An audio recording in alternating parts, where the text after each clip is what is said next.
Si Simon Spear ay hindi naman espesyal, o sa tingin niya, ganoon siya. Isa lamang siyang ordinaryong junior sa high school sa Atlanta, abala sa mga klase, rehearsals ng teatro, at obsesyon sa Oreos. Ang kanyang buhay ay payak at tahimik, maliban sa isang lihim. Si Simon ay bakla. Walang nakakaalam, kahit ang kanyang mga pinakamatalik na kaibigan na sina Leah, Nick at Abby. Hindi naman siya nahihiya, pero hindi pa siya handa. Hanggang sa dumating si Blue sa kanyang buhay. Hindi tunay na pangalan ni Blue iyon, syempre. Natagpuan ni Simon si Blue sa anonymous na Tumblr page ng kanilang paaralan, Creekwood High. Nagpost si Blue tungkol sa pakiramdam na para bang siya ay nasa isang glass closet. Kitang-kita, ngunit hindi tunay na nakikita. Nakaramdam ng koneksyon si Simon at nagreply gamit ang alias na Jacques. Ang nagsimula bilang isang simpleng email ay nauwi sa isang malalim na personal na palitan ng mga mensahe. Si Blue ay matalino, witty at mabait. Ang uri ng tao na hindi lang gusto ni Simon, kundi gustong-gusto niya. Ang kanilang mga email ay naging highlight ng araw ni Simon. Ang mga salita ni Blue ay parang tula. Bawat email ay puno ng katapatan at maingat na paglalantad ng damdamin. Ang anonymity ng lahat ng ito ay kapanapanabik, pero nakaka-frustrate. Laging iniisip ni Simon kung sino si Blue. Isa ba siyang kasabay ni Simon sa hallway? Isa ba siyang natatawa rin sa parehong mga biro sa English class? O isa bang tao na tumitingin sa kanya nang hindi niya napapansin? Ang maayos na mundo ni Simon ay nagsimulang gumuho isang hapon sa school library. Nakalimutan niyang mag-log out sa kanyang email sa isang shared computer. Natagpuan ni Martin Addison ang class clown na laging palpak sa kanyang mga biro. Ang mga email ni Simon kay Blue. Kinabukasan, hinarang ni Martin si Simon sa locker niya. Hawak ang cellphone na nagpapakita ng incriminating emails. So Simon, panimula ni Martin, na seryoso ang tono. Kailangan ko ng pabor. Biglang sumikip ang dibdib ni Simon. Ang pabor? Tulungan si Martin na mapalapit kay Abby, ang vibrant at effortlessly cool na kaibigan ni Simon. Ang banta? Kapag hindi tumulong si Simon, ilalabas ni Martin ang mga email at ang sikreto niya sa buong paaralan. Pakiramdam ni Simon ay na-corner siya. Ayaw niyang ipagkanulo si Blue sa pamamagitan ng pagsasapubliko ng kanilang mga pribadong mensahe. Pero hindi rin siya handa na malaman ng mundo na siya'y bakla. Sa wakas, pumayag siya kahit na nilalamon siya ng guilt. Habang lumilipas ang mga araw, lalong nagiging komplikado ang buhay ni Simon. Ang balansehin ang paaralan, ang lihim na pakikipag-email kay Blue, at ang lumalaking demands ni Martin ay nakakapagod.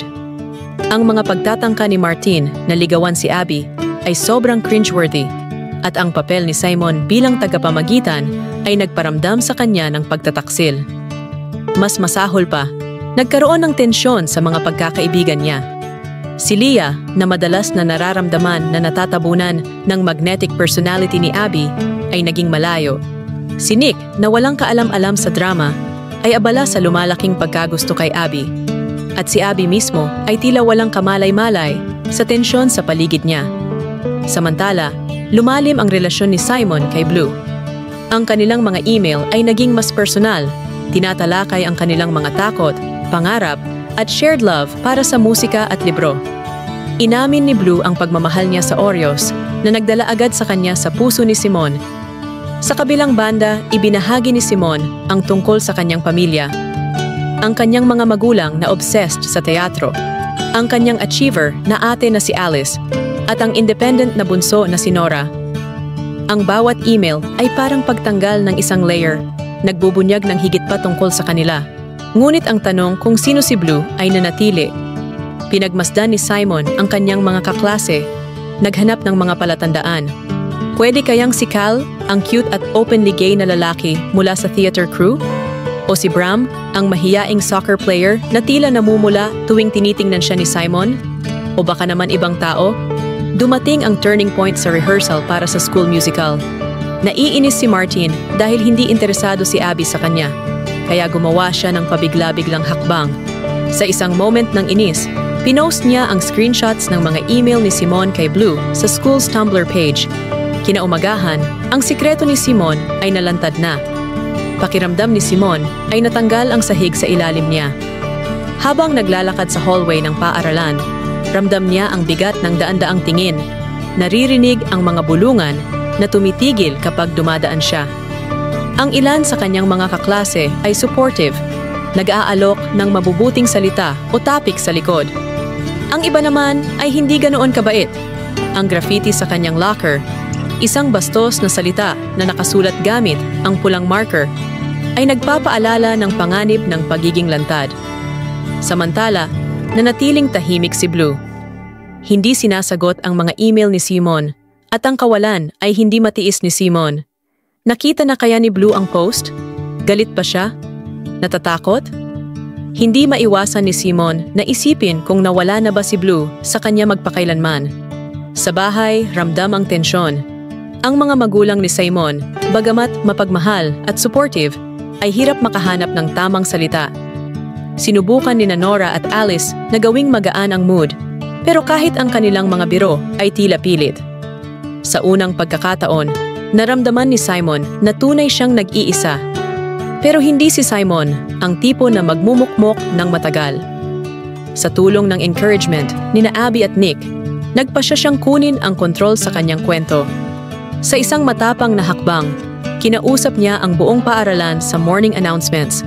Inangkin ang kanyang kwento na may halong humor at sinseridad. "Oo, bakla ako," sabi niya, matatag ang boses sa kabila ng kaba. "At kung iniisip niyo kung sino si Blue, well, join the club. Gusto ko rin malaman." Ang kanyang speech ay nagdulot ng iba't ibang reaksyon, palakpakan, tawanan, at ilang awkward na katahimikan. Pero ito ay nagbigay laya sa kanya. Hindi na niya naramdaman na biktima siya ng blackmail ni Martin o ng tsismis sa paaralan. Sa unang pagkakataon, pakiramdam niya ay malaya siya. At pagkatapos, may nangyaring hindi inaasahan. Isang email mula kay Blue ang lumitaw sa inbox ni Simon. Humingi ng tawad si Blue sa kanyang pananahimik. Ipinaliwanag na kinailangan niyang maglaan ng oras upang maproseso ang lahat.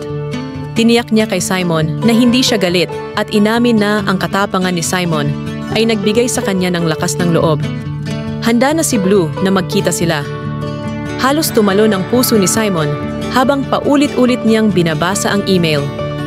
Nagmungkahi si Blue na magkita sila sa carnival sa darating na weekend. Mauupo siya sa tabi ng Tilt-A-Whirl, suot ang puting shirt. Hindi makapaniwala si Simon.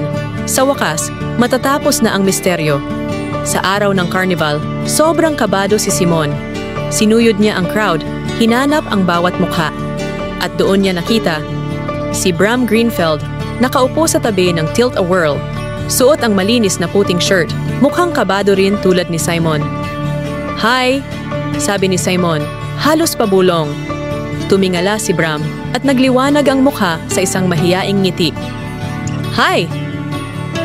Ang sandaling iyon ay perpekto sa pagiging simple nito. Lahat ng takot, duda at pangungulila ay natunaw habang magkasama silang naupo, nag-usap at nagtawanan na parang matagal na silang magkakilala.